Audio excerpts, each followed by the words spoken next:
Hello, welcome back. Thank you guys so much for watching the beginning, the support and the appreciation that I received was really beautiful. So I'm just going to keep things moving. We ended off with having to leave a different gym because Su Lin was gone and I wasn't doing the skills that I was supposed to be doing by a certain date. And I also said a very strong statement. I started off with a very strong statement. I started off with, I hated gymnastics. And that's a very strong word. And I don't play around with words. Communication is something that is so powerful. And I'd like to explain that because when I was young and I was getting started, I definitely did not hate gymnastics. I actually really liked it. There was something special in me. I was excited to do what my sister was doing because I wanted to do everything like my sister. And, you know, I had friends, I had teammates. I enjoyed gymnastics. That strong statement of I hated gymnastics was how I was meant to feel in gymnastics, how I was treated in gymnastics, how I didn't have a voice in gymnastics. And I'll go through some of those stories as we continue so that you guys can have a more depth understanding of essentially why there was this strong dislike for the sport. So after Su Lin left, my gymnastics started to go a little bit downhill. I wasn't quite as tight. I was getting a little bit more loose. And we started to play a lot more games. This was fun. Being a child and, you know, getting to just play around a little bit more. This was very exciting. I'm a really tough coach. I'm a really tough coach on my girls, and I'm a tough coach because of what I went through, because of what my knowing is. And when we were starting to play more games and I was starting to get a little bit looser, there wasn't a coach that necessarily taught us of the importance of being tight, the importance of how to fall. There's ways to fall in gymnastics, and it's very important to teach this from a young age. And again, when Su Lin left, all of those fundamentals kind of went out the door. So one day after my surgery, so, you know, I'm healed now. It's like, you know, it's better. It's like I'm doing good. One day we were doing a handstand contest down the beam. And like when I play to win. If you know me, Brittany plays to win. So there was this handstand contest and like I was in the runnings of winning. But this person was like holding so long that eventually I was like, oh my goodness, I just couldn't hold it anymore. So I was in the handstand and I just very sloppily just like wobbled down, and we were on the high beam. So I kind of just wobbled my body down until I hit the floor, and I must have hit a nerve or something, but the entire bottom half of my body became paralyzed. I've not shared the story with anyone, my mother, my father. I mean, I wouldn't have told them, but even my sister, nobody knows this. My entire bottom half was paralyzed. All I had was my arms. And I remember hooking onto that beam and trying to use my upper body. And I was confused. So I'm trying to hold on to that body. And I'm a young girl. I think I'm like 8 years old at this time. And I'm trying to hook onto this beam and hold it up. But my legs were just freaking dangling. I couldn't do anything.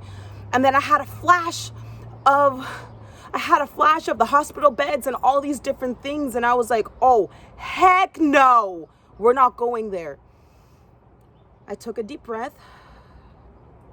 I calmed myself down. And I said, Brittany, put down your legs. I took a breath. I put those legs down. And I was able to stand up. My hands are shaking right now telling this story because I've never shared this story before. So the importance of being tight, the importance of knowing how to fall in gymnastics, and even when you're playing games, why it's so important to teach your athletes the fundamentals. And all, you know, I encourage fun stuff in gymnastics, but I'm also, you know, I need these young girls and these young women to understand the depth of how dangerous gymnastics can be, because of what I endured, because of what I went through, because I didn't have the coaching that took me to that nth, to that depth. of the importance and the responsibility our bodies have, our minds have. So when I'm tough on all my girls and they're like, we just want to play around, we just want to have fun, I'm okay with that. But the fundamentals are important. When you're playing around and you're having fun, how do we fall? How do we catch ourselves? Because that was terrifying. So that's one important story that I wanted to share. I also want to share the first time that I can fully remember racism in a gym, a young 7, 8-year-old. In Canada, we have this thing called Jump Rope for Heart. This is this day that is meant to like raise money for the Heart Foundation, I think. And you raise money, you go knocking on doors, you ask for money to donate money towards the cause, and then once the final day comes, there's this huge day at school that's called Jump Rope for Heart Day, where depending on how much money you've raised, you get prizes like a water bottle, a skipping rope, a t-shirt. My goodness, this was like one of the most exciting days because the entire day you get to jump with like a beautiful skipping rope. And if you were like one of the people who raised monies, you got to keep that skipping rope. So I remember I took this day seriously. I took this task seriously. I remember knocking on the doors of 26 Houston. Would you like to support me? Like, I was just like, I really wanted to win a prize. Because remember I said earlier, I played to win. This was no game. Like, I played to win. And I knew I wanted a freaking skipping rope. It was very important. So I raised my money. I got my skipping rope, and it wasn't anything like, it wasn't a special skipping rope. It was like, you know, one of those plastic ones, but it was my skipping rope. It was what I earned with my hard work. I want to say hard work money, but we were young, with my hard work time and donations that I got from myself. So I got my skipping rope, you know, I bring it to Markham Gymnastics because, you know, you have break time and you have your little friends, because remember you had the big group of friends. So I'm jumping with my brand new skipping rope on break time, you know, and I'm like, yes, I just love my skipping rope. I'm showing all my friends, you know, it's just like, look what it was exciting. There was this little white girl. She wasn't in my group, and she comes from money. Like, I just remember her dad being this like man with money, and I remember her name. I'll never forget this story. Her name was Teska. She saw my skipping rope and she saw my pride. And I don't know if she misplaced her skipping rope. I don't even know if her school does Jump Rope for Heart. All I know is she saw my excitement and she saw my pride, and she said, "That's my skipping rope." I said, "Oh, no."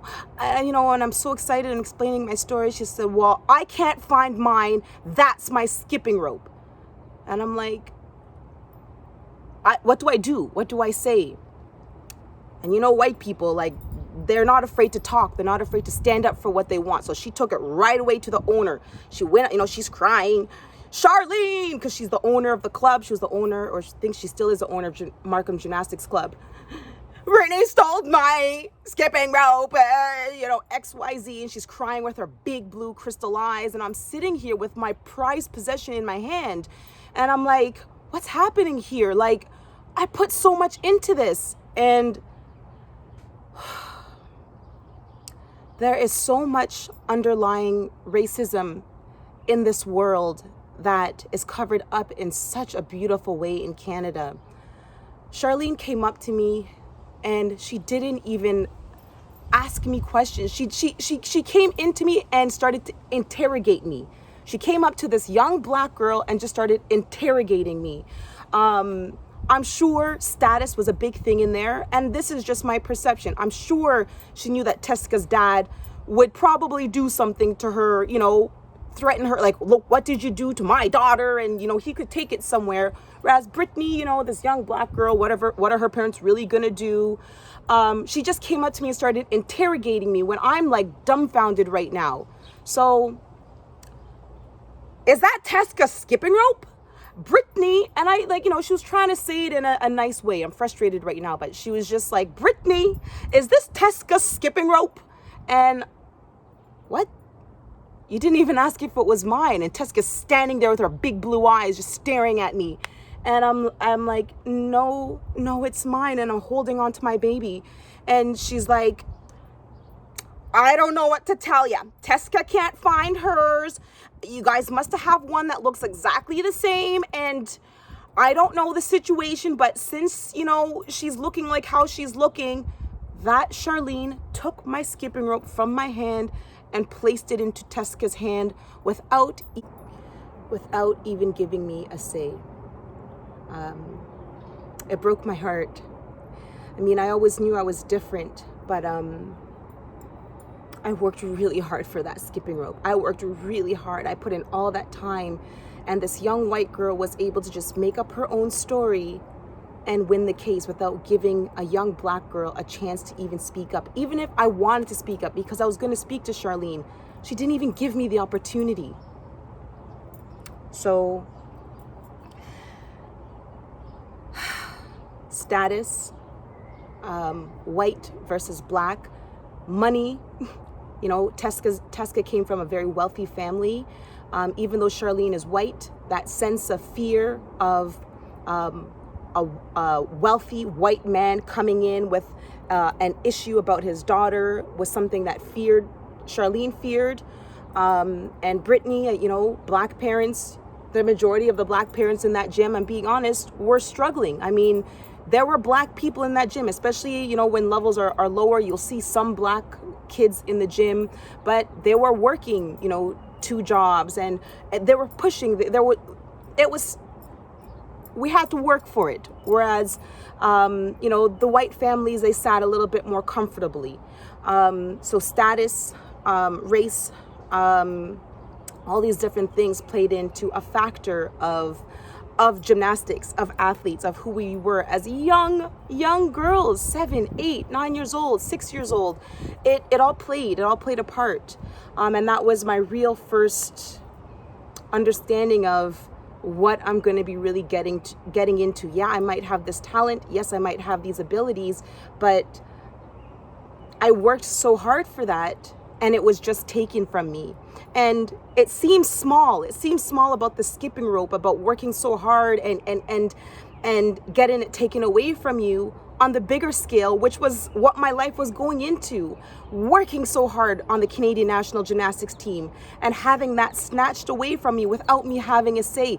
All these little things are systemic racism building up on such a larger scale. And these little stories are so important. They're so imperative to hear because, again, people say in Canada, there's no racism. There's no discrimination. We are a city of inclusion and diversity, and we embrace culture. When beneath the surface, all the way to the highest level of Canadian national team, rules are broken for Black girls. So again, I'm going to end this story here. I thought I could put a lot more into this story, but I'm going to try to keep them around 10 minutes each.